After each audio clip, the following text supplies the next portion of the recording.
Hi, my name is William, and I'd like to welcome you again to Nagoya Casts. Tonight, I'd like to talk with you about some of the famous places in Nagoya. These were places that were recommended to me by some of my good friends, and also places that I visited as well when I was in Nagoya. And I think that these are some really fabulous places. So let's start out by talking about where you should go first if you go to Nagoya. If you go to Nagoya, the best place to visit is definitely Chuo Ward. And Chuo Ward, Chuo just means central, and Chuo Ward is in the center of Nagoya, and it's where all of the uh, karaoke bars are. And it's a really great place to relax, to visit bars, and they're amazingly, I mean, for such a small city with such a small population of foreigners, there are some great bars uh, for foreigners, and there are a lot of jazz and Irish pubs, and yeah, so those kind of bars which cater to foreigners. So it's really a great place to visit. Nagoya Castle. This is when people think of Nagoya, they usually think of Nagoya Castle. It was actually completely obliterated during World War II. It was reduced to ruins during the air bombing raids on the city.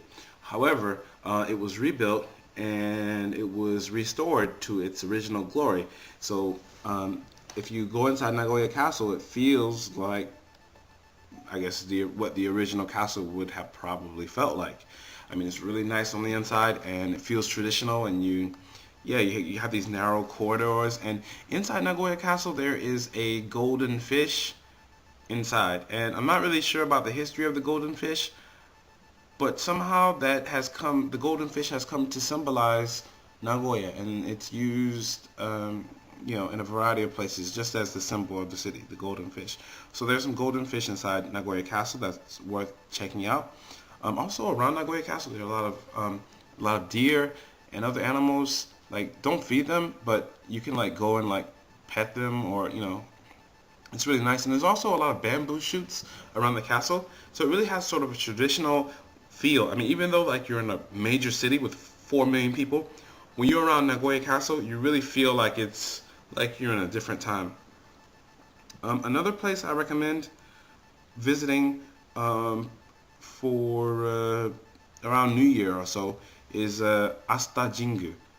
Like, it's a place where the emperor's like treasure is kept. The sword of the emperor, one of the symbols. So it's like a sacred sword that belongs to the emperor that's there, and people go in droves to Asta Jingu every like New Year, just to pray and to pray for their families, like happiness and everyone's well-being. So another temple that I recommend is one called Osukanon. Now Osukanon is it's a temple, and it's sort of been fused with sort of this like market like culture.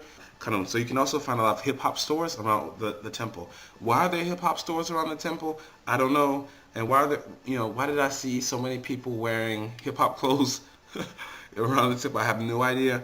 But it's a great fusion of these two two distinct cultures, like the mercantilistic culture on one hand in front of the temple and all around it, and then the temple itself being a symbol of tradition and the ancient way of life.